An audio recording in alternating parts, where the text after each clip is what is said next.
ಕೊಪ್ಪಳದಲ್ಲಿ ಬಸವಾಭಿಮಾನಿಯೊಬ್ಬರು ತಮ್ಮ ಮನೆಯಲ್ಲೇ ಬಸವ ಜಯಂತಿಯನ್ನ ಆಚರಿಸಿದ್ರು. ಹೀಗೆ ಬಸವಣ್ಣನ ಮೂರ್ತಿಯನ್ನ ತೊಟ್ಟಿಲಲ್ಲಿ ಹಾಕಿ ವಚನ ಹಾಡಿದ್ದು ಸ್ಥಳೀಯ ಮಂಜುನಾಥ್ ಹಾದಿಮನಿಯವರ ಮನೆಯಲ್ಲಿ. ಕಳೆದ 9 ವರ್ಷಗಳ ಹಿಂದೆ ಬಸವ ತತ್ವಗಳಿಂದ ಪ್ರೇರಿತರಾಗಿ ಬಸವಾಭಿಮಾನಿಯಾಗಿರೋ ಇವರು ಪ್ರತಿ ವರ್ಷ ಬಸವ ಜಯಂತಿಯನ್ನ ಆಚರಿಸ್ತಾ ಇದ್ರು. ಆದರೆ ಕಳೆದ ವರ್ಷ ಸ್ವಲ್ಪ ಭಿನ್ನವಾಗಿ ಆಚರಿಸಲು ನಿರ್ಧರಿಸಿ ಓಣಿಯ ಜನರನ್ನೆಲ್ಲ ಕರೆದು ಬಸವಣ್ಣನ ಮೂರ್ತಿಯನ್ನ ತೊಟ್ಟಿಲಲ್ಲಿ ಹಾಕಿ ವಚನ ಹಾಡಿ ಬಸವರಾಧನೆ ಮಾಡಿದ್ರು. ಬಸವ ಜಯಂತಿಗೆ 1 ದಿನ ಮುಂಚೆ ನಡೆದ ಈ ಆಚರಣೆಯಲ್ಲಿ ಉಡಿ ತುಂಬೋ ಕಾರ್ಯಕ್ರಮವೂ ನಡೆಯಿತು. ಇದೇ ವೇಳೆ ವಚನಗಳ ಕಿರುಹೊತ್ತಿಗೆಯನ್ನ ಮಂಜುನಾಥ್ ಸ್ಥಳೀಯರಿಗೆ ವಿತರಿಸಿದ್ರು.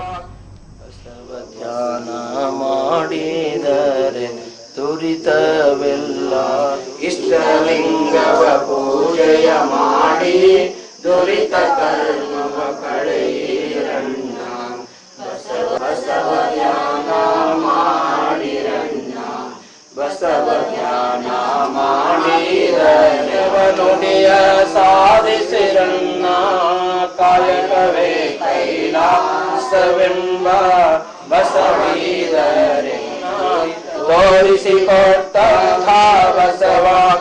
ಬಸವ ಧ್ಯಾನ ಮಾಡಿದರೆ ದುರಿತವೆಲ್ಲ, ಇಷ್ಟಲಿಂಗವ ಪೂಜೆಯ ಮಾಡಿ ದುರಿತ ಕರ್ಮವ ಕಳೆಯಿ